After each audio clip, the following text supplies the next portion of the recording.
something sophisticated. Okay, you know, I never thought I'd be typing this out, like, ever. I mean, it feels crazy even now, years later, my fingers are shaking a little just thinking about it. But I promised myself I'd confess it somewhere, anonymously of course, like this magazine seems perfect, nobody knows me here. Gosh, how could I have known that summer would change everything? I was just Sophie back then, 19, home from Vassar after my first year. Swimming scholarship, yeah, trained my whole life, medals cluttering my desk back at school. Dad was an Olympian, had this amazing old house on the lake. I came home expecting peace, training laps, maybe some lazy days sunbathing. Instead, I found Dad and him, rebuilding the old dock. Mr. Connor. Dad's old college teammate, a friend from way back. He hadn't been around since I was, 14. He moved abroad. Seeing him again, wow. Tall, way taller than I remembered, handsome in that rugged, older man way, still clearly fit. My heart just did this stupid little flip-flop thing. I remembered him vaguely from childhood, mostly seeing him with these stunning blonde girlfriends. One memory, gosh. I was maybe 10, collecting wildflowers near the boathouse. I heard noises, peeked through a crack in the warped wood. I saw him and this woman, they were kissing, really passionately, and then she sank to her knees in front of him. I didn't understand what she was doing then, not really, just that it felt secret and exciting and grown up. Seeing him now, that memory flooded back, sharp and hot. Totally infatuated. Stupidly so. He just saw this kid, Sophie, Dad's little girl. He ruffled my hair, called me squirt. I wasn't a kid anymore. I started trying to get him attention, you know?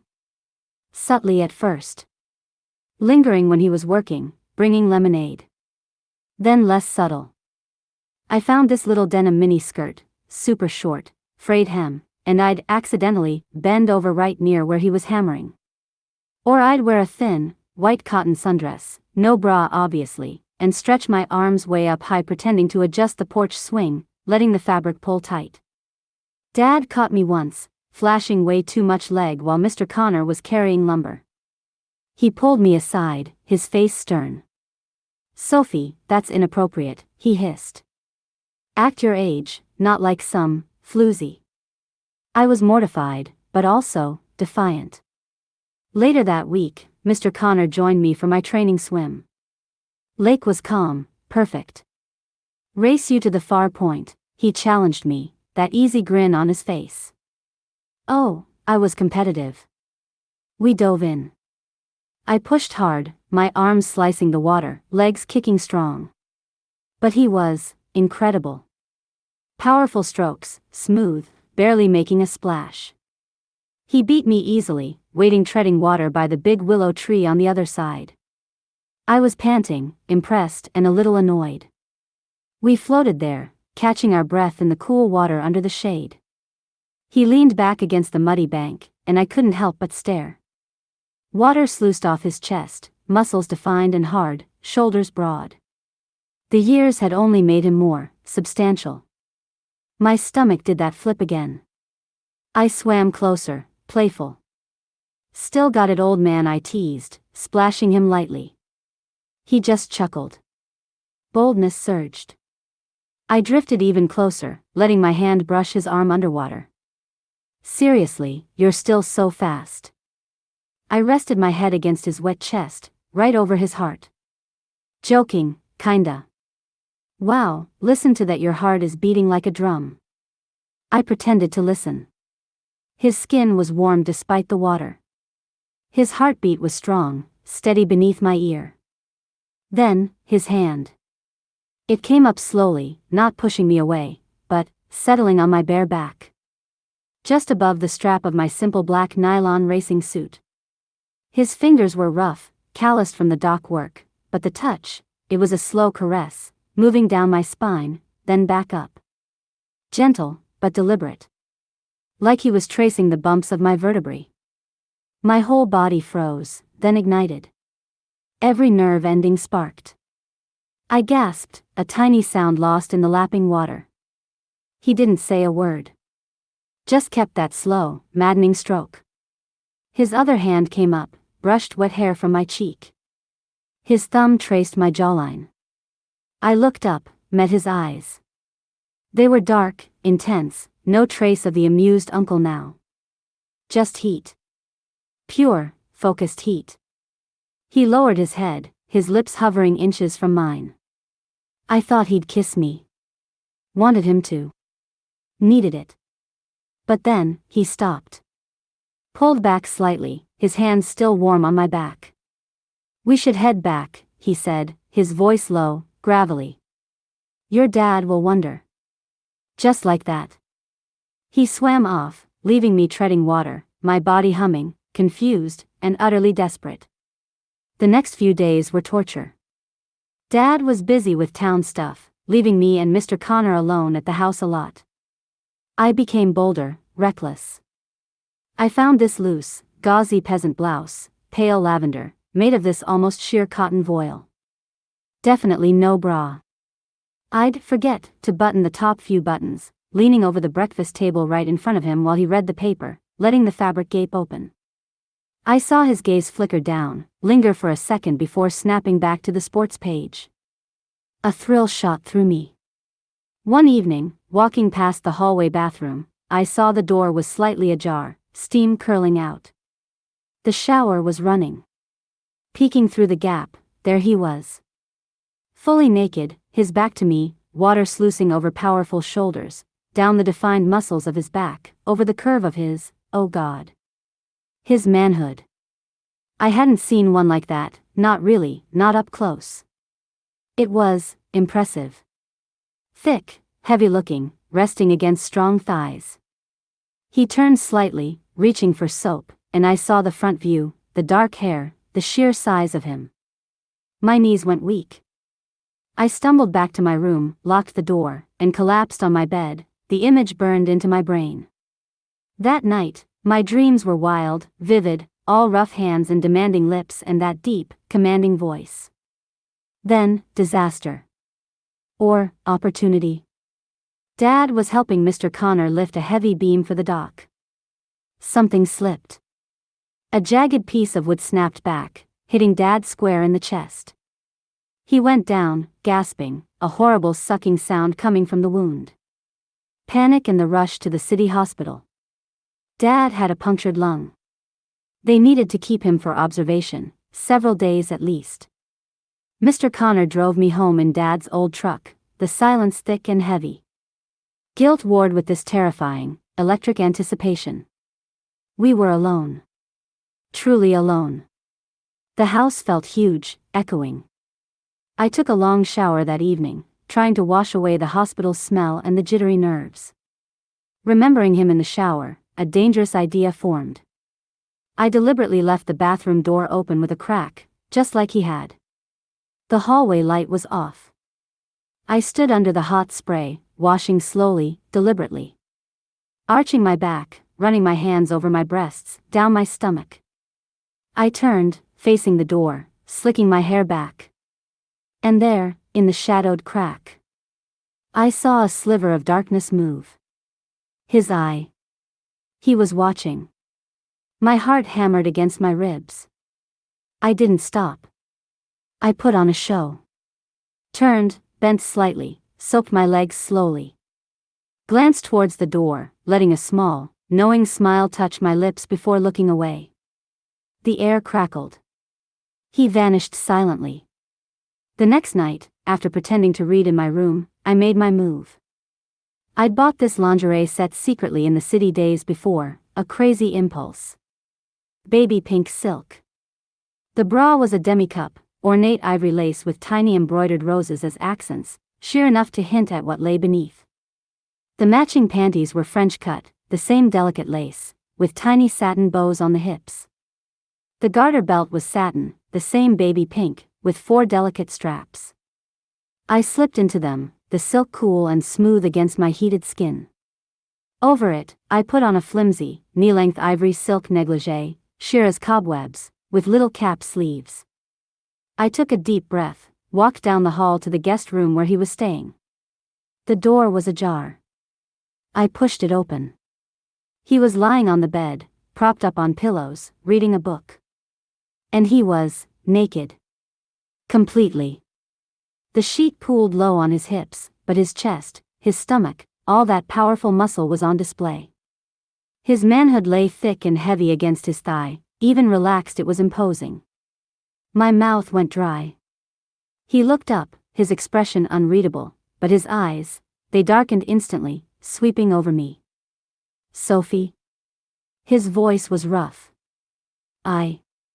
I'm sorry to bother you, I stammered, stepping inside, trying to sound innocent, clueless. I bought this new nightgown thing. And this belt? For stockings. But I can't figure out how to put it on properly. The clips are confusing. And the zipper on this robe is stuck halfway down my back. Could you, maybe help me? I turned, presenting my back, the negligee gaping open where the zipper was supposedly stuck, revealing the intricate back clasp of the pink bra and the smooth skin above the garter belt. Silence. Then, the sound of the book closing. The bed creaked as he got up. I felt his presence behind me, large, warm. His fingers, those rough, calloused fingers, brushed the nape of my neck, sending shivers down my spine. He fumbled slightly with the tiny hook of the negligee's zipper pull. It's delicate, I breathed, leaning back just a fraction. His fingers traced down the exposed line of my spine, over the satin of the garter belt. This belt? He murmured, his voice low, right by my ear. His breath was warm. You attached the clips to the tops of the stockings. His hands slid around my waist, his palms hot through the thin silk. He turned me slowly to face him. His gaze was intense, hungry, sweeping over the sheer negligee, the pink lace barely containing me beneath it. His hands slid up my sides, thumbs brushing the undersides of my breasts through the silk. Like this, he breathed, his thumbs circling, finding the hardened peaks. I gasped, arching into his touch. He bent his head, his lips finding the sensitive spot where my neck met my shoulder. A soft moan escaped me. His hands grew more insistent, pushing the flimsy negligee off my shoulders. It slithered down my arms, pooling at my feet, leaving me in just the pink silk and lace. His eyes devoured me. Beautiful, he growled. Then his mouth was on mine, not gentle, but demanding, possessive. His kiss was deep, claiming, his tongue exploring. His hands were everywhere, rough on the smooth silk, cupping my bottom, pulling me hard against him. I could feel his hardness pressing against my stomach, huge and insistent. He backed me towards the bed, his mouth never leaving mine. I stumbled, falling back onto the soft quilt. He followed me down, his weight pressing me into the mattress, solid, overwhelming. His hands slid under me, deftly unhooking the pink bra. He pulled it away, his gaze hot on my bare breasts. He lowered his head, taking one peek into his mouth, sucking deeply, his tongue circling.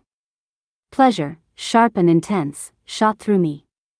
His hands slid down my stomach, over the lace of the panties, finding the damp heat beneath. He groaned against my skin. Ready for me, I see, he muttered. His fingers slipped under the lace, finding my slick core. He stroked, slowly at first, then with more pressure, finding that perfect spot. I cried out, my hips lifting off the bed. He replaced his fingers with his mouth, kissing lower, lower, over my stomach, past the lace.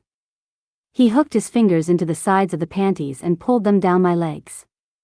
Then his mouth was there, like there, tasting, teasing, licking with a slow, deliberate intensity that drove me wild. I never had a man do something like this to me, and it was heaven. My hands fisted in his hair as waves of pleasure crashed over me, building. I arched my back and held my breath, the feeling of pressure building, until I couldn't take it anymore. I shattered with a cry, my body arching off the bed and convulsing, the waves of pleasure crashing over me. Before I could even catch my breath, he was moving up my body, his weight settling between my thighs. He positioned himself, the thick head of his manhood pressing against my entrance. He looked down at me, his eyes dark pools of desire. Mine, he whispered, a command. Then he pushed against my wetness. Oh God, the stretch, the pain, the fullness. He was so big, it stole my breath. He filled me a little at a time, waiting for me to stop wailing with pain. He advanced into me, the thoughts in my head swirling. There is no going back now. He then filled me completely, deeply. He paused for a moment, buried to the hilt, letting me adjust. I whimpered a quiet, "You can do anything you want, Mr. Connor." I couldn't believe what I was saying. Such thing. I never could even imagine saying such things. Then he began to move. Slow, deep thrusts at first, each one hitting a place inside me that made me see stars. His hands pinned my wrists above my head. "Look at me," he ordered. I did, drowning in his gaze. His thrusts became harder, faster, more demanding. He pounded into me, the bed rocking beneath us. I was lost, completely overwhelmed by the sensation, by his strength, by his dominance. He owned me in that moment. My body responded, tightening around him, another wave of intense pleasure washing over me, making me cry out his name. He grunted, a low, animal sound, his thrusts becoming frantic, powerful. He drove into me one last, deep time, burying himself fully. I felt him shudder, a groan ripped from his throat, and the hot rush of his release flooding deep inside me. He collapsed on top of me, breathing heavily, his weight a comforting, possessive anchor. We lay tangled like that for a long time, sticky and spent, the silence filled only with our ragged breaths. The guilt hit me later, lying beside him while he slept. What had I done? With Dad in the hospital? But the feeling of him inside me, the memory of his hands, his mouth, it pushed the guilt aside, replaced by a deep, thrumming satisfaction. He owned me now, and part of me thrilled at it. The next morning was awkward, shuffling around the kitchen. We visited Dad. He looked pale but was recovering well, joking about his clumsiness. I couldn't meet his eyes. Mr. Connor was calm, collected, chatting easily. On the drive home, instead of turning towards the lake, he drove into the city. "Where are we going?" I asked. "Shopping," he said, a hint of that earlier intensity back in his eyes. He took me to a big, fancy department store. Not for him. For me. He led me straight to the lingerie and dress departments. He spoke quietly to a saleswoman, an older lady with a knowing glint in her eye. "My niece needs a few special outfits," he said smoothly. "Something sophisticated. For a formal dinner back at college." The saleswoman nodded, looking me up and down. She brought armfuls of things. He directed. First, a cocktail dress. Emerald green satin, strapless, fitted to the waist then flaring out just below the hips. It barely covered my bottom. "Try it on," he ordered, his voice low. The changing room was large, plush. I slipped into the dress. It felt cool, luxurious. I stepped out. He was sitting on a velvet chair just outside. His eyes raked over me, hot and appreciative. "Turn," he commanded. I did a slow spin. "Walk." I walked away, feeling the satin swish against my thighs. "Come back." I walked back towards him. He stood up, stepped close. "Dance for me," he murmured, so only I could hear. My face flushed, but I swayed slightly, the music from the store piped in softly. His hand reached out, traced the low neckline of the dress. "Good. Now the next one." Back into the changing room. The saleswoman brought another. A blouse of crimson silk, almost see-through, with a plunging neckline held together by tiny pearl buttons. A matching pencil skirt in the same crimson silk, slit daringly high up the thigh. I put them on. Stepped out. The effect was brazen. His gaze darkened further. Again. "Dance." I moved more confidently this time, swaying my hips, letting the slit reveal my leg. He watched, unblinking, a predator observing its prey. The next outfit was pure lingerie meant as outerwear, a black lace bodysuit, intricate floral pattern, completely sheer except for strategic satin panels. It fastened with tiny snaps at the crotch. Black silk stockings.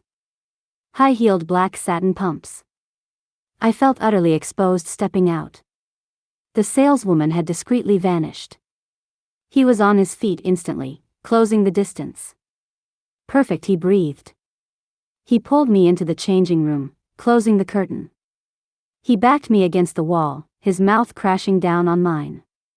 His hands were rough on the lace, pulling at the snaps. He freed himself, his hardness springing free. He lifted me effortlessly, my back against the cool wall, my legs wrapping around his waist. He entered me in with a series of slow, advancing thrusts. It was faster, urgent, fueled by the illicit thrill of the place. He pressed ever deeper into me until I was stretching to my limits. The lace bodysuit straining, my heels digging into his back. I clung to him, muffling my moans against his shoulder as pleasure tore through me. He increased his rhythm and started to stroke long, the rod, impaling me to the wall. He increased his pace and now I was being hammered.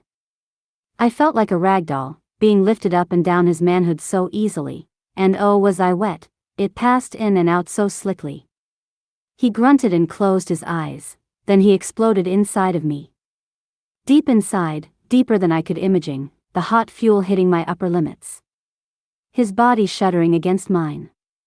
He held me there for a moment before lowering me gently, his eyes satisfied. By that one, he said, smoothing down the lace. We bought several outfits. That evening, I wore the crimson silk blouse and skirt. We ate dinner, the tension thick enough to cut. After, we ended up on the sofa.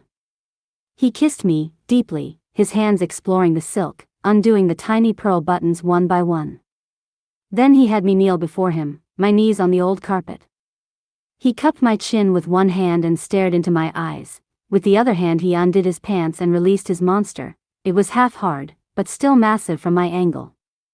My heart was pounding with a mix of nervousness and anticipation.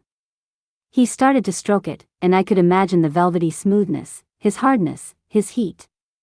Then he guided my mouth onto his manhood and I wet my mouth, tasting his saltiness, feeling him hit the back of my throat. I bobbed my head up and down, taking him deeper and deeper, my hand moving in tandem with my mouth. He groaned, his hands tangling in my hair, guiding my movements, setting the pace. I could feel him growing harder, his breaths coming in short, sharp gasps.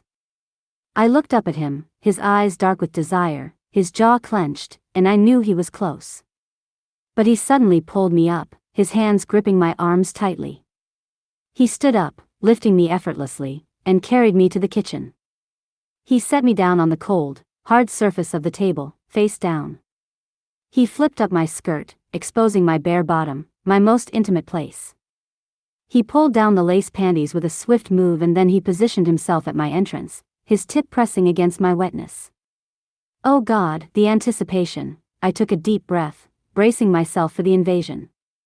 He entered me slowly, inch by inch, the sensation of him filling me was intense and overwhelming. I was so wet for him, my body ready and willing, but there was a slight sting of pain as he stretched me, a reminder of his size and my submission to him. You're so tight, he groaned, his voice strained with effort.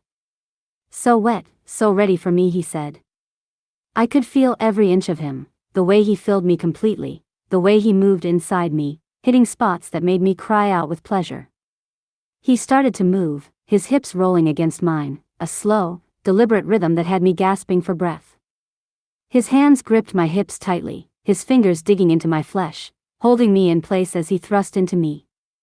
I could feel the pressure building, the sensation of him moving inside me, the wet sounds of our bodies coming together. It was all too much.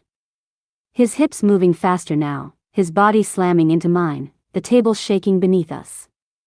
I could feel the pleasure building, the pressure inside me growing with each thrust. I was so close to the edge. He leaned down, his teeth capturing my earlobe, biting gently, sending a shock of pleasure straight to my core. Then his tongue entered my ear and I cried out and climaxed with a boom, my body convulsing as waves of pleasure washed over me. My inner muscles clenched around him, milking him, urging him deeper. He groaned, his body tensing as he found his own release just a moment later, his manhood pulsing inside me, spilling his seed deep within. I could feel it, hot and wet, filling me completely. But my work wasn't done. He picked me up, turned me around, his hands on my shoulders, pushing me down to my knees.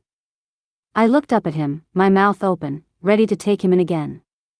He positioned himself at my entrance, his tip pressing against my lips. I took him in, my mouth stretching to accommodate his size. I licked up his thing and consumed all the wetness. He convulsed again and I could taste the saltiness of his liquid still coming out. I swallowed again, and again, taking all of him, every last drop. He looked down at me, his eyes dark with desire, a satisfied smile playing on his lips. "Good girl," he said, his voice a low growl. "You took it all." I felt a thrill of pleasure at his words, a sense of accomplishment, of satisfaction. I had pleased him, completely and utterly. I rested my head against his thigh, my body sore, my mouth tender, but I felt content, satisfied in a way I never had before. I mean, who would have thought that submitting to a man, letting him take control, could feel so good? But it did, and I was addicted, hooked, and I never wanted it to end. Afterwards, sticky and breathless, he led me to the shower. Hot water cascaded over us as he pressed me against the cool tiles. He kissed me deeply, his hands roaming over my slick skin, rediscovering curves and hollows. He started to harden again, and I knew the night wasn't over. We kissed so passionately with his fingers exploring my rear entrance and my slit. He lifted my leg, hooking it over his hip, and entered me again, the water sluicing around our joined bodies. It was different here, slippery, primal. The sound of the water, the steam, his groans mingling with mine. He took me hard and fast against the wall, then turned me around, bending me slightly, taking me from behind, his hands gripping my hips, driving into me relentlessly until we both cried out, his release exploding into me. And this time I knew what to do. I got down on my knees, water pouring over my face, and I cleaned him, swallowing everything that he gave me. It was surreal and amazing, the most intense night I had ever experienced. The next few days blurred into a haze of stolen moments and escalating boldness. We were insatiable. The house, the dock, the lake, all became our playground. One midnight, he woke me. "Swim with me." The moon was full, casting silver paths on the dark water. I wore a new bathing suit he'd bought, fire engine red, string shoulder straps, cut high on the hips, made of a stretchy, shiny nylon that clung to every curve. We swam out to the half-finished pier. The wood was rough under my hands as I hauled myself up. He followed. The moonlight bathed us. He pulled me to him, kissing me with a fierce possessiveness. His hands found my shoulder straps and slid them down. The suit top slipped down. He pushed the bottom aside. Right there, on the open pier, under the vast night sky, he took me. He laid me down on the wood, the lake air cool on my heated skin, his body hot and demanding above me. His stiffness was already at the gates of my entrance, demanding that I open, and I did, my petals slick with wetness. He entered me there with slow, long advances. I tried not to gasp, holding my need to scream. He moved in and out of me, my body as a vessel for his massive thing. We tried to remain silent, but I couldn't help the small squeaks coming out of me. I looked around and could see the lights of the houses just across the lake. Anyone could see what we were doing if they were looking. The shame and danger was palpable. He continued, now with deep, fast thrusts. He grunted and exploded into me, like the danger made the climax more intense and therefore bigger. I could feel the slickness inside me, and he slid in and out with small, slow thrusts. He pulled out of me and stood up, and I dutifully got to my knees as was our custom. I cleaned his glistening manhood as if I was his servant, doing his bidding no matter how humiliating. It was terrifyingly exposed, wildly exciting. I surrendered completely, lost in the sensation and the sheer audacity of it. Dad came home a few days later, weak but recovering. Mr. Connor finished the dock quickly. The day he left was agony. He shook Dad's hand. "We'll finish the trim next summer, Jack," he said, calm as ever. To me, just a nod, a casual "take care, Sophie." My heart felt like it was breaking. I watched his truck disappear down the lane, emptiness crashing over me. A week later, a letter arrived. Plain white envelope, my name typed, no return address. Inside, typed on crisp paper: "Sophie, tell your father your college coach called you. He insists you return early for intensive preseason training. Necessary for maintaining your scholarship. I've taken an apartment near campus, below is the address. Arrive on the 25th, Mr. Connor." My hands trembled. I told Dad the lie, hating the deception but burning with anticipation. He grumbled but agreed. The train ride felt endless. I took a taxi straight to the address in the letter, a discreet brick building near the edge of campus. He opened the door before I could knock. Pulled me inside, slammed the door shut. Pushed me against it. His kiss was savage, hungry, his hands already pulling at my travel clothes. Mine, he growled again, the word a promise and a command. I melted into him, the submission complete, the guilt a distant echo drowned out by the roaring need he ignited. The dock, the changing room, the pier, they were just the beginning. He owned me now, body and soul. And you know the craziest part? Part of me, that deep, secret part one never admitted to anyone before, loved being owned. Loved the strength, the domination, the way he just took what he wanted, and what I secretly craved. The shame is there, sure, especially about Dad. But the thrill, the sheer, mind-blowing intensity of it. God, I'd do it all again in a heartbeat. That summer by the lake? It wasn't just about rebuilding a dock. It was about breaking me open and putting me back together as his. And I wouldn't change a single, scandalous second.